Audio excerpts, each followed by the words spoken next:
সকলোকে নমস্কাৰ জনাই মই আজিৰ ভিডিঅ'টো আৰম্ভ কৰিছোঁ। আজি সকলোৰে প্ৰিয় এবিধ ব্যঞ্জন লৈ মই আপোনালোকৰ মাজলৈ আহিছোঁ। হাড় নোহোৱা মাংস মানে চয়াবিন। চয়াবিন প্ৰায়ে খোৱা যায়, কিন্তু ভাজি খুব কমকৈ খোৱা খায়। সেইকাৰণে ভাবিলোঁ আজি চয়াবিন ভাজিয়ে খাওঁ। আৰু তাৰ বাবে মই চয়াবিনখিনি প্ৰথমে পানীত সিজিবলৈ দিলোঁ আৰু মই পানীখিনিত অকণমান নিমখো দি দিছিলোঁ। এয়া মোৰ চয়াবিনখিনি সিজোৱা হৈ গ'ল আৰু চয়াবিন যেনেদৰেই বনাই নাখাওঁ কিয় খাবলৈ কিন্তু ভালেই লাগে। আৰু আপোনালোকে শুনি আচৰিত হ'ব, মোৰ আইতাই যে দালিত দিও চয়াবিন খাইছিল, ইমানেই ভাল পাইছিল। আৰু মাংসৰ দৰে মছলা পাতি দি বনালেতো একেবাৰে মাংস খোৱা যেনে লাগে, নহয়নে বাৰু? চয়াবিনখিনি উঠাই থোৱাৰ পিছত মই ইয়াত এচামুচ কৰ্ণফ্ল'ৰ দি দিলোঁ, এচামুচ বেচন দি দিলোঁ।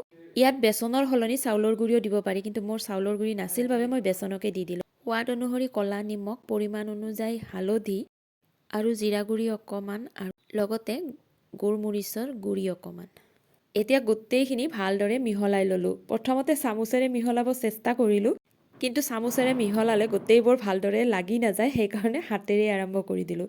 যি নহওক, এতিয়া মোৰ প্ৰথম প্ৰক্ৰিয়াটো শেষ হ'ল আৰু এইবাৰ মই এটা কেৰাহী জুইত উঠাই দিলোঁ আৰু কেৰাহীটো গৰম হোৱাৰ পিছত তাত অকণমান তেল দি দিলোঁ আৰু সানি থোৱা চয়াবিনখিনি ইয়াত দি দিলোঁ আৰু অকণমান হেতাৰে লৰাই ভালদৰে ভাজি ল'লোঁ। চয়াবিনত যথেষ্ট পৰিমাণৰ প্ৰ'টিন থকা বুলি আমি সকলোৱে জানো আৰু মই সৰুৰ পৰাই চয়াবিন খাই ভাল পাইছিলোঁ, কিন্তু চয়াবিন যে খেতি কৰি প্ৰস্তুত কৰা হয় সেইটো জনা মোৰ বেছি দিন হোৱা নাই।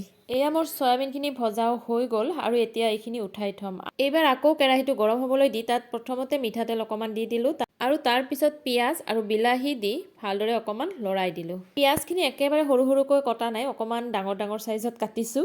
আৰু এতিয়া ইয়াত পৰিমাণ অনুযায়ী অকণমান নিমখো দি দিলোঁ আৰু লগতে দুটা জলকীয়াও দি দিলোঁ। জ্বলা অকণমান বেছিকৈ দিলে বেছি ভাল লাগে দিয়কচোন, কিন্তু মই অকণমান কমকৈয়ে দিলোঁ। যি নহওক, এতিয়া মই ইয়াত ভাজি থোৱা চয়াবিনখিনিও দি দিলোঁ। এতিয়া চয়াবিন, বিলাহী, পিঁয়াজ, জলকীয়া গোটেইখিনি একেলগে আকৌ লৰাই দিম, মানে ভাজি ল'ম ভালদৰে।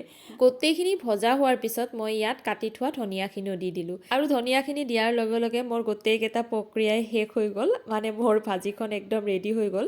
আৰু এনেদৰে আজি মই চয়াবিন ভাজি খালোঁ। খাবলৈ বহুত বেছিয়ে সোৱাদ ভৰা হৈছিল। আপোনালোকে যদি খোৱা নাই এবাৰ বনাই খাই চাব আৰু মোক কমেণ্ট কৰি জনাব কেনে পালে। গতিকে আজিৰ কাৰণে ইমানেই। আকৌ লগ পাম নতুন এটা ভিডিঅ'ৰ সৈতে। আজিলৈ আহিলোঁ, বাই বাই।